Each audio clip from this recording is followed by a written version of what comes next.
Ladies and gentlemen, good morning.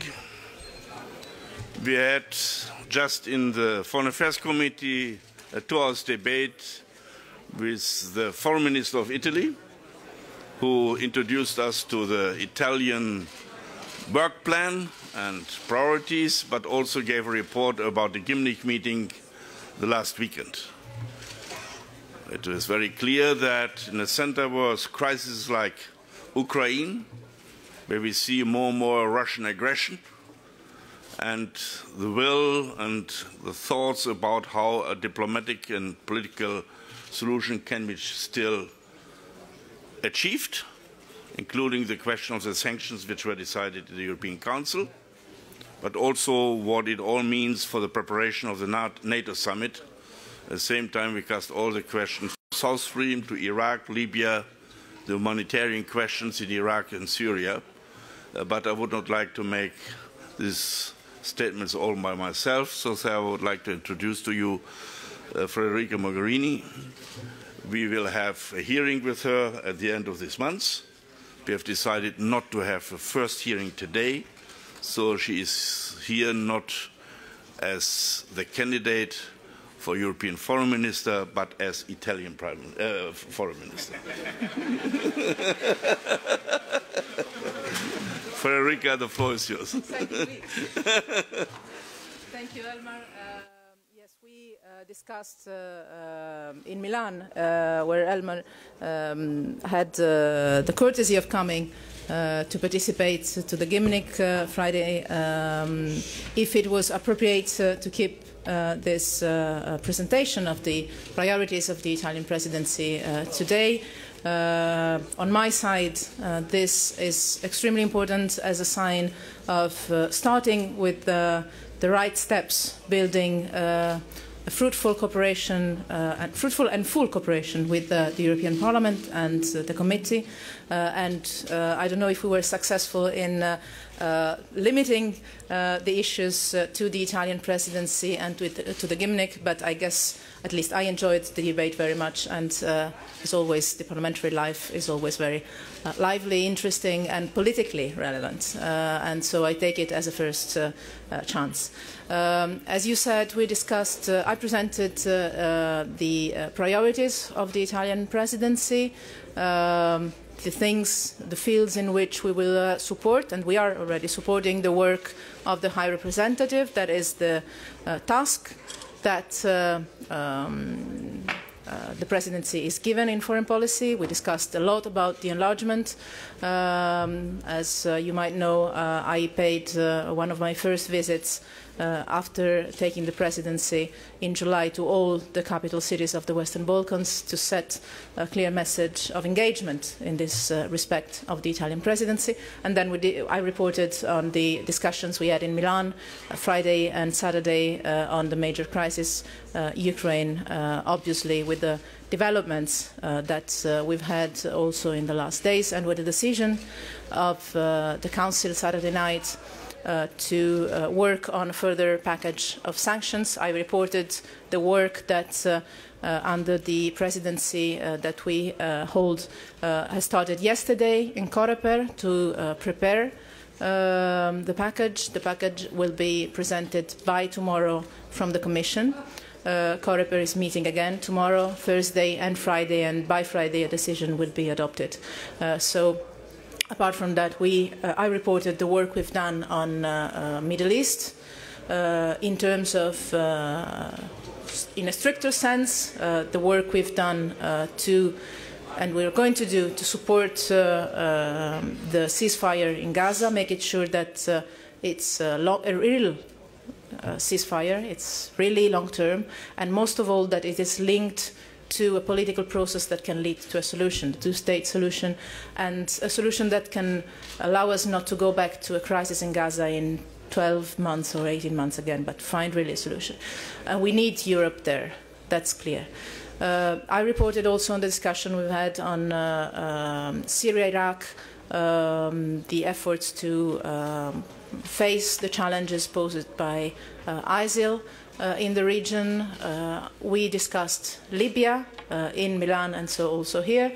I think it was an extremely good, fruitful and interesting discussion for me, not only to answer to the questions, but also to listen to the members of parliament view. I think we will have in a few weeks another fruitful chance on a different, under a different hat, two actually, no, one for the committee.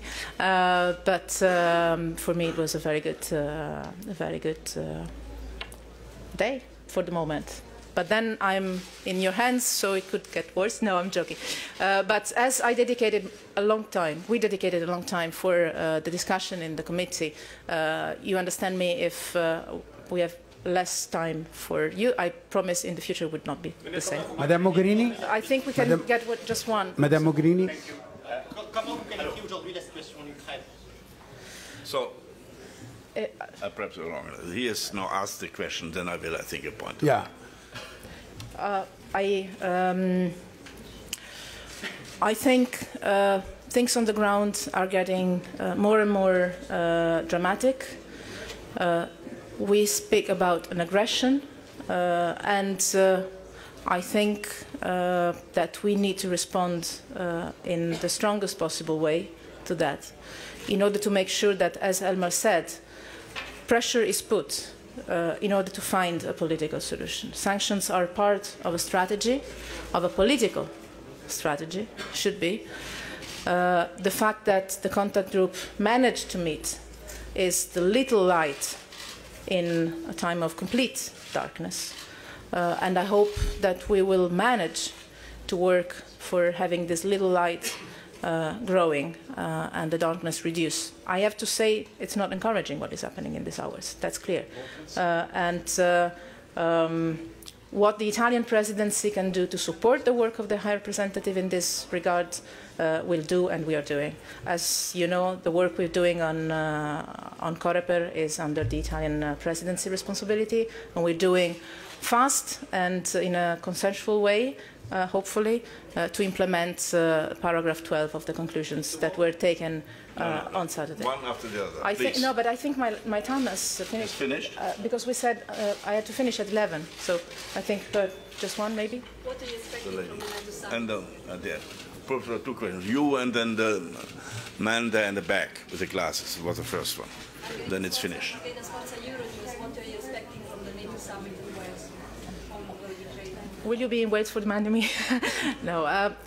I expect, first of all, an overall discussion, because the NATO summit has obviously to respond to the situation in Ukraine, which is at the moment extremely dramatic. But I think we should not forget all the other crises that we have around us. And I think it's good that in the Gymnich and also today we discuss them, not to forget that the threat that ISIL is posing is not only an internal threat to minorities in Iraq, or people in Syria, but it's a threat also to our security as Europeans, as Italians, for what concerns me, and also to many NATO states. Remember that Turkey is a NATO country and is just bordering the crisis area. So I think and I expect that we will face this discussion as well. I will have a conversation with John Kerry on this later today. And I expect also to take the chance of discussing Afghanistan, because we should learn the lesson of not forgetting conflicts once we leave them. And we are not leaving Afghanistan, if not in terms of military mission there. But I think we need to look to the transition for a longer time. Iraq and also Libya tells us that we need to keep the attention on the political transitions after the military interventions are finished. Last question. Minister, you said that you want a political solution with the Islamic State. Could you clarify? No. I say it's the Nordic way. No. No, I never said this. I'm sorry, maybe the translation was referring a different... I never said a political solution with ISIL. Never mentioned anything like this. I take the chance of having all you here. Nothing like that.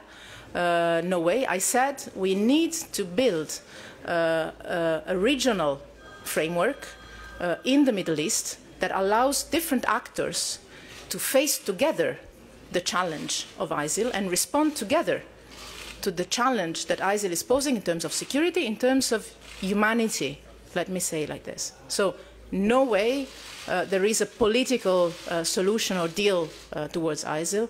There is a clear confrontation that, for the first time maybe ever, might be the opportunity to put together actors that in the region not necessarily have liked talking to each other so far, let's put it this way, to be diplomatic. So I think we have to be very clear that is, as the Pope mentioned, potentially a conflict that is going to become major also for our societies. So we have to be very careful, very tough on that.